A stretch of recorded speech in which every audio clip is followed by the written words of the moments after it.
ಎಂತೆಂಥ ಮನಸ್ಥಿತಿಯಲ್ಲಿರೋರು ಇರ್ತಾರೆ ಅಂತ ಹೇಳಿ. ಗರ್ಭಿಣಿ ಹೆಂಡತಿ ಮನೇಲಿ ಸತ್ತೋಗಿದ್ದಾಳೆ, ಇವನು ಅಲ್ಲಿ ರೂಮಲ್ಲಿ ಕೂತ್ಕೊಂಡು ಎಣ್ಣೆ ಪಾರ್ಟಿ ಮಾಡಿಕೊಂಡು ತಿನ್ಕೊಂಡು ಎಗ್ ಬುರ್ಜಿ ಮಾಡಿಕೊಂಡು, ಏನ್ರಿ ಮನಸ್ಥಿತಿ ಯಪ್ಪ.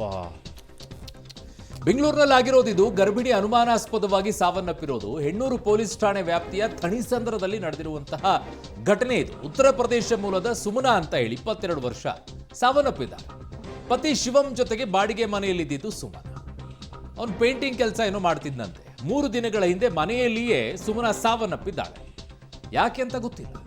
ಈಗ ಮೃತದೇಹ ವಾಸನೆ ಬಂದಿದೆ. ಸ್ಥಳೀಯರು ಗಮನಿಸಿದಾಗ ಈ ಘಟನೆ ಬೆಳಕಿಗೆ ಬಂದಿದೆ. ಅವನು ಎಸ್ಕೇಪ್ ಆಗಿದ್ದಾನೆ. ಅದು ಏನಕ್ಕೆ ಸಾವನ್ನಪ್ಪಿದ್ರು, ಏನು ಅವನದೇನು ಫಾಲ್ಟ್ ಇಲ್ಲ ಅನ್ನೋದಾದರೆ ಹೇಳಬೇಕಾಗಿತ್ತು. ಬಟ್ ಈ ಅನುಮಾನಕ್ಕೆ ಎಡೆ ಮಾಡಿಕೊಡ್ತಾ ಇರೋದೇನಂತಂದರೆ ಇವನೇ ಏನಾದರೂ ಮಾಡಿದಾನ ಅಂತ ಹೇಳಿ. ಅಷ್ಟು ಸತ್ತಿದ್ರೂ ಕೂಡ ಅಲ್ಲಿ ಕೂತ್ಕೊಂಡು ಹೆಂಗ್ರಿ ಕಳಿಯೋಕ್ಕಾಗತ್ತೆ ಜೀವನಾನ? ಯಾವ ಮನಸ್ಥಿತಿಯಲ್ಲಿರಬೇಕು ಅಂತ. ವಿಕೃತ ಮನಸ್ಥಿತಿ ಅಂತಂದರೆ ಇದಕ್ಕೆ.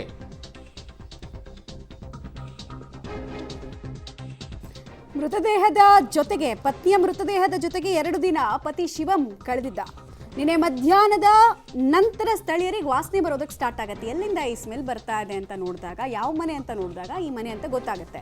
ಸರಿ, ಒತ್ತಾಯಪೂರ್ವಕವಾಗಿ ಬೀಗ ಹೊಡೆದು ಮನೆ ಒಳಗಡೆ ಎಂಟ್ರಿ ಆಗ್ತಾ ಇದ್ದ ಹಾಗೆ ಅಲ್ಲೊಂದು ಶವ ನೋಡ್ಬಿಟ್ಟು ದಂಗಾಗಿ ಹೋಗ್ತಾರೆ ಸ್ಥಳೀಯರು.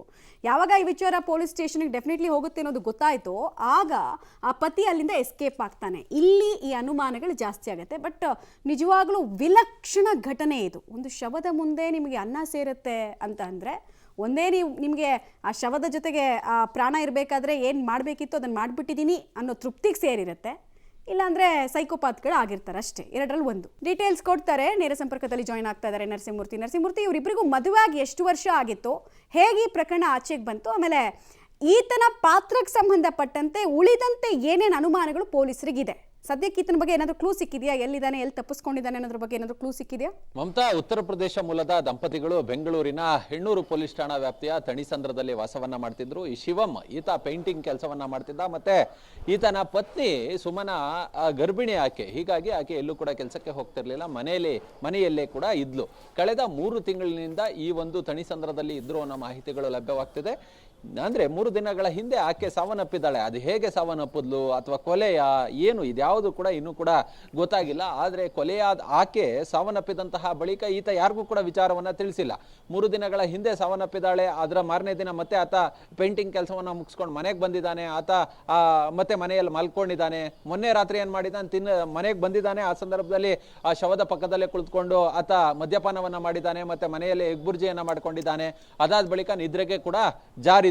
ನಿನ್ನೆ ಬೆಳಿಗ್ಗೆ ಯಾವಾಗ ಒಂದಷ್ಟು ಮನೆಯಿಂದ ಕೆಟ್ಟ ವಾಸನೆ ಬರೋದಕ್ಕೆ ಆರಂಭಿಸ್ತೋ, ಆ ಸಂದರ್ಭದಲ್ಲಿ ಅಕ್ಕಪಕ್ಕದವರು ಪೊಲೀಸರಿಗೆ ಮಾಹಿತಿಯನ್ನು ಕೊಟ್ಟಂತಹ ಸಂದರ್ಭದಲ್ಲಿ ವಿಚಾರ ಬೆಳಕಿಗೆ ಬಂದಿರೋದು. ಸದ್ಯ ಆತ ಪರಾರಿಯಾಗಿದ್ದಾನೆ ಅನ್ನೋ ಮಾಹಿತಿಗಳು ಲಭ್ಯವಾಗ್ತಿದೆ. ಮತ್ತೆ ಆಕೆಗೆ ಇಲ್ಲೂ ಕೂಡ ದೇಹದ ಮೇಲೆ ಗಾಯಗಳಾಗಿಲ್ಲ. ಆಕೆಯ ಮೂಗಿನಿಂದ ರಕ್ತಸ್ರಾವವಾಗಿರೋದು ಗೊತ್ತಾಗಿದೆ. ಹೀಗಾಗಿ ಮೃತದೇಹವನ್ನ ಪೋಸ್ಟ್ ಮಾರ್ಟಮ್ಗೆ ಕಳಿಸುವ ಕೆಲಸವನ್ನ ಮಾಡಲಾಗಿದೆ.